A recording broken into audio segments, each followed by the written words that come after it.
நாளை நமது நேயர்களுக்கு வணக்கம். இன்னைக்கு நம்ம அரசியல் அரங்கம் நிகழ்ச்சியில பல்வேறு அரசியல் தகவல்கள் பத்தி பேசுறதுக்காக அன்பரசன் மற்றும் துரைராஜ் அவர்கள் தான் இணைஞ்சிருக்காங்க. அவங்க கூட தான் இன்னைக்கு நம்ம பேச போறோம். வணக்கம் சார். வணக்கம் சார், திமுக கூட்டணியில் பாத்தீங்கன்னா தேமுதிகவுக்கு 10 சீட்டு கொடுத்திருக்காங்க. இதனால பல பிரச்சனைகள் திமுக கூட்டணியில போயிட்டு இருக்கு. அந்த 10 சீட்டுக்கு ஒருத்தான கட்சி தேமுதிகவா சார்? தேமுதிகன்னு ஒரு கட்சி தமிழ்நாட்டில் இருக்காமா? இருக்குல்ல சார்? இருக்குமா? அந்த அம்மா பத்தி மக்கள் என்ன நினைச்சாங்கன்னு எல்லாத்துக்கும் தெரியும். அந்த அம்மா எப்படின்னா, உங்கள்கிட்ட ஒரு பேச்சு பேசுவாங்க, இன்னொரு கட்சியில போய் ஒரு பேச்சு பேசுவாங்க. அப்படி போய்தான் போன ஒரு வாரம் கொண்ட அம்மா பேசும்போது திமுக அந்த தாக்கி பேசினாங்க. இப்போ திரும்பி போய் திமுகவில் சேர்ந்து அவங்க சுயநலத்துக்காக ஒரு ராஜ்யசபா சீட்டு வாங்கிட்டாங்க. இப்போ ஒரு 10 தொகுதி வாங்கியிருக்காங்க. 10 தொகுதிக்கு அது தகுதியான கட்சின்னு கேட்டால் அது இல்லைம்மா. இதே 2011 அதிமுக கூட கூட்டணி வச்சு அவங்க எதிர்கட்சி அந்தஸ்தெல்லாம் பிடிச்சாங்க. அப்போ அதிமுக ஆட்சியில் வந்தாங்க. அப்போ அவங்க அதெல்லாம் ஒரு கட்சியா தெரியல அவங்களுக்கு. இப்போ திடீர்னு பொங்குறதுக்கான காரணம் என்ன? இப்போ அதிமுக அதுக்கு முன்னாடி விஜயகாந்தை என்னென்ன குடைச்சல் கொடுத்தாங்கன்னு திமுகங்கிற எல்லாத்துக்கும் தெரியும். கல்யாண மண்டபத்தை இடிச்சது, விஜயகாந்துக்கு கொடுக்க முடியாத தொந்தரவெல்லாம் திமுக ஆட்சியில, கலைஞர் ஆட்சியில கொடுத்தாங்க. குடிகாரன்ற பட்டம் கூட கொடுத்தாங்க. அப்ப விஜயகாந்த் அது சம்பந்தமா எவ்வளவு பொங்கி எழுந்தாருன்னு சொல்லி நம்ம எல்லாரும் பார்க்க முடியும். அந்த அவர் பேசின ஊழல் சம்பந்தமா, திமுக பத்தி ஊழல் பத்தி பேசின வீடியோக்கள்லாம் எவ்வளவு வைரல் ஆச்சு. சோ இவ்வளவு பிரச்சனை கொடுத்து அவர் நீ திமுக கூடவே நான் கூட்டணி வைக்க மாட்டேன், இது ஒரு கட்சியே கிடையாதுன்னு சொல்லி கட்சியை அழிக்கணும் அப்படின்றதுக்காண்டி ஏடிஎம்கே கூட அவரே கூட்டணி வச்சோன்னே அவர் எதிர்பார்க்காத அளவுக்கு அவர் ஜெயிச்சு அவரை எதிர்கட்சி தலைவராக உட்கார்ந்து அழகு பார்த்தது ஜெயலலிதா, மறைந்த முன்னாள் முதல்வர் ஜெயலலிதா உட்கார்ந்து இது பண்ணாங்க. அப்ப இருந்து அவங்களுக்கு ஒரு அங்கீகாரம் கொடுத்ததே அதிமுக அப்படின்னு சொல்லி அப்ப எல்லாத்துக்கும் தெரியும். 2006 எல்லாம் ஒரு அரசியலுக்கு வந்தபோது இப்போ வந்திருக்காருல விஜய் மாதிரி, அவரும் விஜயகாந்த் அரசியலுக்கு வந்தாரு. அப்போ என்னன்னா 2 கட்சி நான் ஒழிப்பேன்னு தான் வந்தாரு. ஆனா திமுகவினுடைய அந்த மோசடித்தனம், அந்த தில்லுமுள்ளு வேலையெல்லாம் பார்த்துட்டு 2011 எல்லாம் 42 தொகுதிகள் வாங்கி 27 தொகுதிகளில் வெற்றி பெற்று எதிர்கட்சியாலாம் உட்கார வச்சாங்க. அது அதிமுகவோட சப்போர்ட்ல தான் உட்கார்ந்தாங்க. இப்போ அதிமுக இல்லைன்னா அன்னைக்கு தேமுதிக அந்த 2011 அழிஞ்சிருக்கும். அப்படித்தானே நம்ம பார்க்கணும். ஆனா அதுக்கப்புறம் விஜயகாந்த் இருந்தப்பையும் சரி இப்பயும் சரி அந்த ஓட்டு பர்சன்டேஜ் கிராஜுவலா குறைஞ்சிக்கிட்டே வருது. இப்போ 0.45% தான் இருக்குன்ற மாதிரி எல்லாம் ரெக்கார்ட்லயே இருக்கு நமக்கு. இப்போ இவங்களுக்கு இந்த 10 சீட்டுன்றது ஒர்த்தானதா? ஏன்னா இந்த கட்சி ஒர்த்தான கட்சியே கிடையாது, இது வேஸ்ட்டு, இது போய் மண்ணில் போட்டு புதைக்கிற கட்சி அப்படின்னு இதே திமுக காரங்க பேசினாங்க. இன்னைக்கு 10 சீட்டை தூக்கி கொடுத்துருக்காங்க. இப்போ கூட்டணியில பல பேர் என்ன பேசுறாங்கன்னா, இந்த கட்சியெல்லாம் வேஸ்ட்டு, இதுக்கெல்லாம் 10 சீட்டு கொடுக்கணுமா, எங்களுக்கு அதிருப்தியா இருக்கு, இவங்களுக்கு கொடுத்ததை பார்த்தா எங்க தொண்டர்கள் கொந்தளிக்கிறாங்க, யாருமே வேலை பார்க்க மாட்டாங்க அப்படின்ற மாதிரி பேசுறாங்க. சார் இதை எப்படி சார் பார்க்கணும்? இப்போ அந்த 10 தொகுதி கொடுத்ததுல இப்போ ஒரு 3 தொகுதிக்கு இழுபறி ஆரம்பிச்சிருச்சு. விருதாச்சலம் காங்கிரஸ் கேட்குறாங்க, இவங்க எங்களுக்கு விருதாச்சலம் வேணும்னு சொல்லி இவங்க கேட்குறாங்க. இப்போ ரிஷிவந்தியம் தொகுதியும் இவங்க கேட்குறாங்க. ஏன்னா விஜயகாந்துக்கு ரொம்ப பேர் எடுத்து கொடுத்த தொகுதி ரிஷிவந்தியம்னு சொல்லுவாங்க. அந்த தொகுதியும் இந்த அம்மா கேட்குறாங்க. அதில் என்ன ஒரு பிரச்சனை அப்படின்னா, அங்கே ஓரளவுக்கு திமுக ஓரளவுக்கு பெயர் பெற்று இருக்கு. வசந்தம் கார்த்திகேயன் அவருமே இந்த மாதிரி பிரச்சனைகள் வரும்போது ஒரு 150 விருப்ப மனு கிட்ட ஒரு பேர்ல வாங்கி வச்சிருந்திருக்காரு. இப்ப இதெல்லாம் இந்த அம்மா உள்ள பூந்து இந்த என்ன சொல்றது, கட்சியை உடைக்கிற மாதிரி ஒரு சூழ்நிலையை இந்த அம்மா ஏற்படுத்திட்டு இருக்காங்க. இன்னமும் அது இழுபறி, ஒரு 3 தொகுதி தான் இழுபறி போயிட்டு இருக்கு.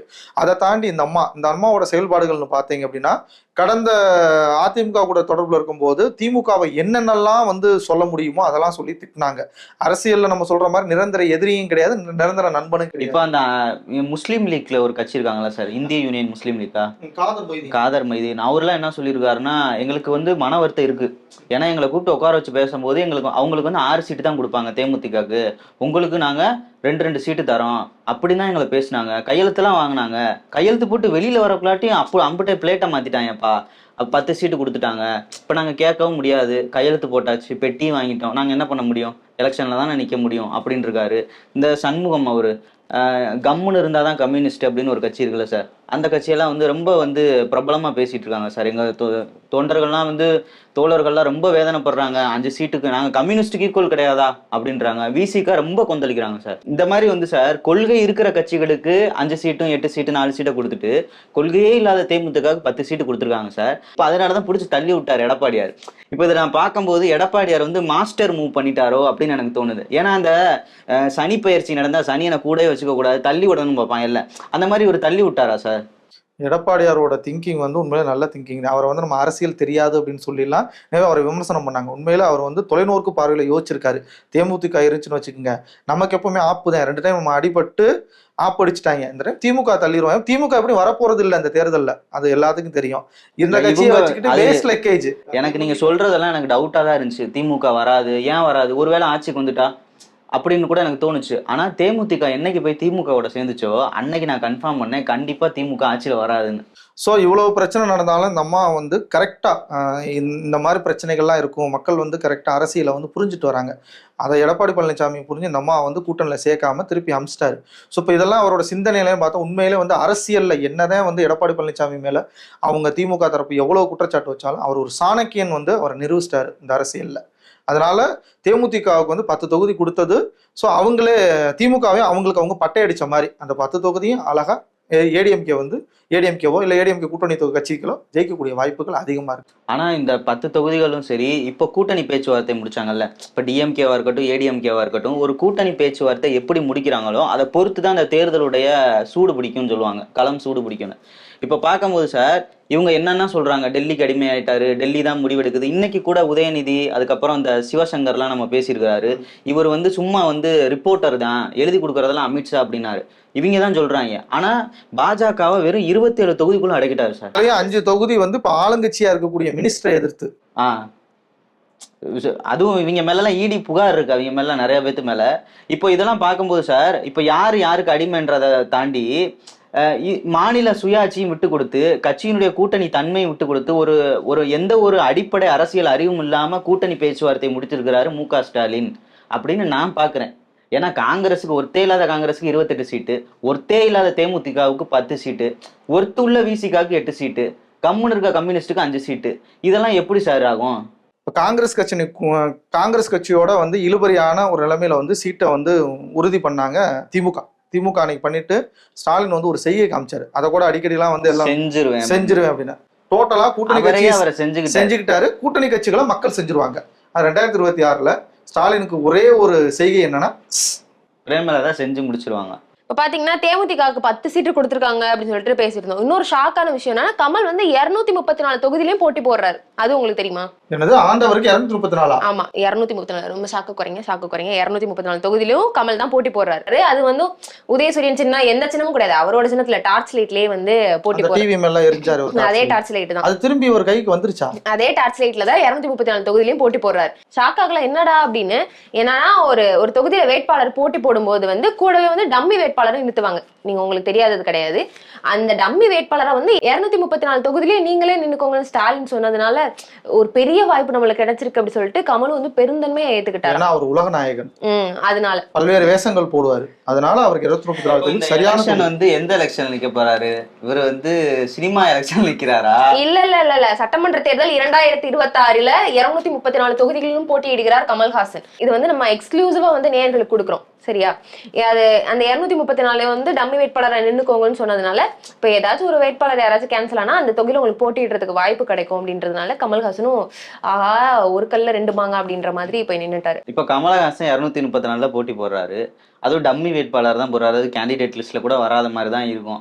அப்போ இதை தான் வந்து திருமாவளவன் சொல்றாரு, நீங்க வந்து கண்டிப்பா எலெக்ஷன்ல போட்டி போடணும் அப்படின்றாரு. இப்போ இவர் இந்த 8 வச்சு 234 கம்பேர் பண்றாரா? ஏன்னா 2021 இவர் தான் மெயின் கேம் சேஞ்சரா இருந்தாரு. ஆனா இவரே வந்து இப்ப திமுக கொத்தடிமையா மாறிட்டார். இப்போ இந்த 8 வச்சு 234 கம்பேர் பண்றாரா, இல்ல இந்த 234 தான் இந்த எலெக்ஷன்ல வந்து மெயின் ரோல் பிளே பண்ண போதா? இந்த 234 தான் மெயின் ரோல் பிளே பண்ண போகுது. அதனாலதான் கமல்ஹாசன் அமைதியா இருக்காரு. நாங்க சீட்டை எங்களுக்கு வேணாம்னு சொல்லிட்டு. ஒருவேளை போட்டியிடுற தொகுதியில் யார் இப்போ உங்களுக்குள்ள ஜெல்ல ஆகாது. ஏன்னா கூட்டணி கட்சிங்களை வெளிப்படையா சில விஷயங்களை சொல்லிட்டாங்க.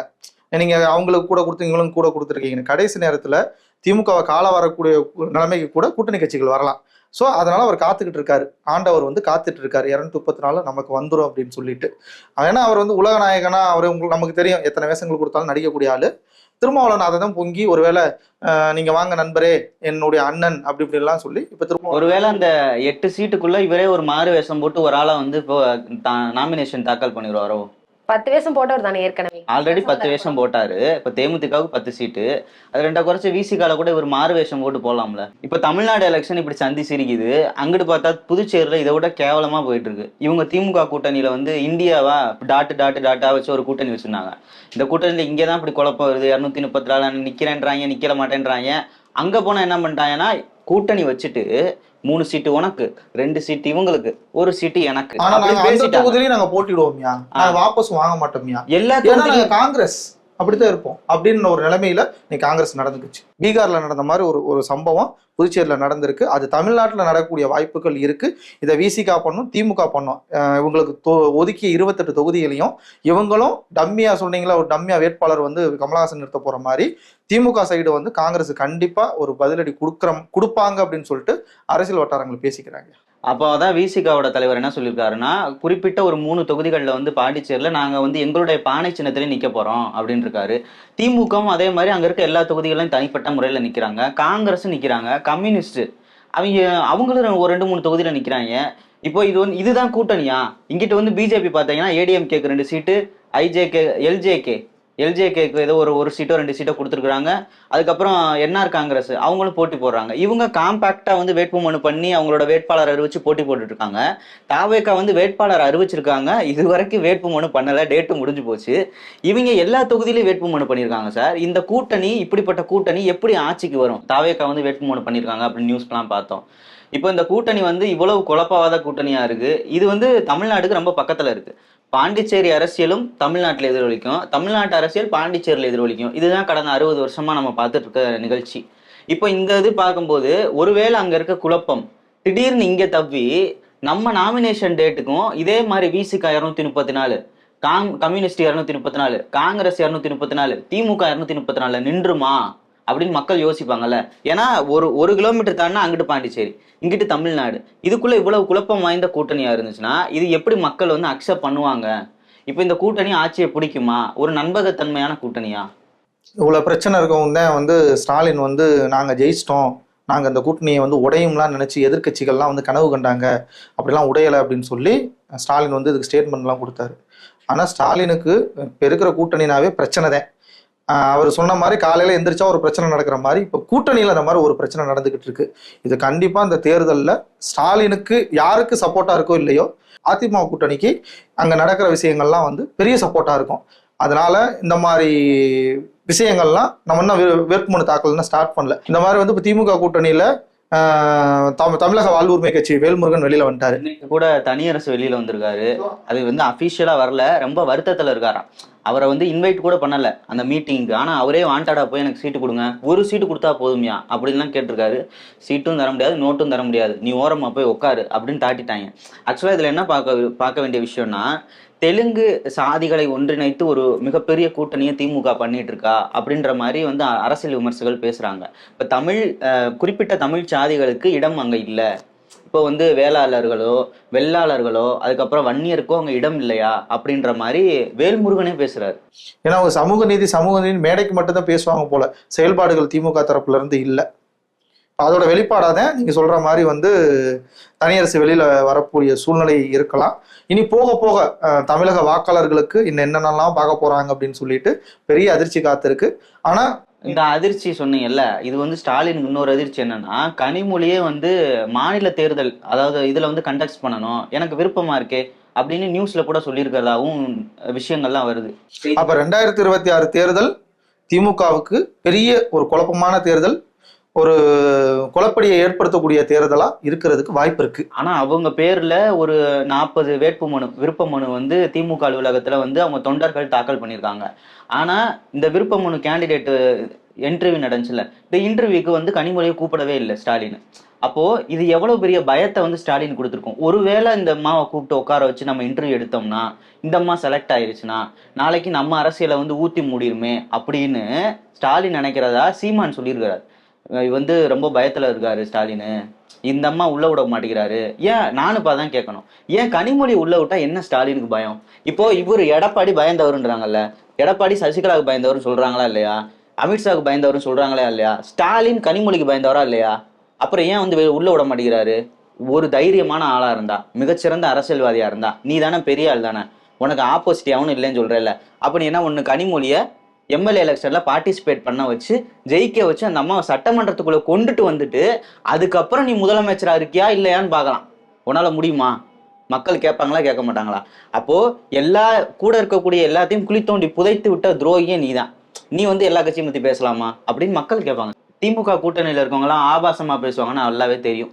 இப்ப நம்ம இந்த சிவாஜி கிருஷ்ணமூர்த்தி எல்லாம் ஆக பெரும் பேச்சாளர். இந்த பட்டை நாமம் எல்லாம் அந்த கட்சி தானே. ஆமா அந்த கட்சி தானே. ஆமா ஆமா படுக்க போட்டு நீங்க அது கேவலமா இருக்கு, கேட்கவே கேவலமா இருக்கும். அவ்வளவு பதவி உண்டியா? அமைச்சர் பதவியே கொடுப்பாங்க சார். சிவாஜி கிருஷ்ணமூர்த்தி சிவாஜி கிருஷ்ணமூர்த்தி அடுத்த தடவை வந்து அமைச்சராயிருவார். அந்த லெவலுக்கு ஆபாசமா பேசக்கூடியவர். இப்போ இந்த எஸ்வி சேகரம்மா அவர் என்னமா பேசுறாரு? அதாவது விளாத்திக்குளத்துல வந்து அந்த பொண்ணு வந்து பாலியல் வன்கொடுமை செஞ்சு கொலை செய்யப்பட்ட சம்பவம் வந்து தமிழ்நாட்டே உழுக்குச்சு, நம்மளுக்கு எல்லாருக்குமே தெரியும்.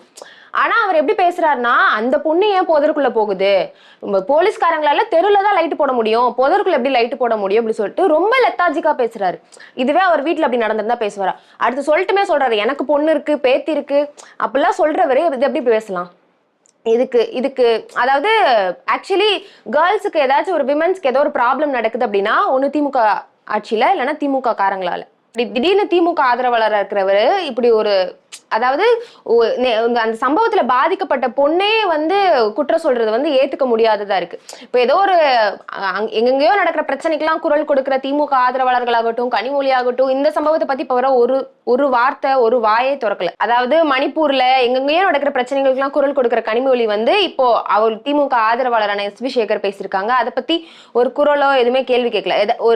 ஒரு சம்பவத்துல பாதிக்கப்பட்ட பெண்ணே வந்து குற்றம் சொல்றது ஏத்துக்க முடியாத ஒரு விஷயம். இதே போலதான் அண்ணா யூனிவர்சிட்டியில இஷ்யூ நடந்தது. அதுக்கும் இப்படிதான் பாதிக்கப்பட்ட பொண்ணை கேட்டாங்க.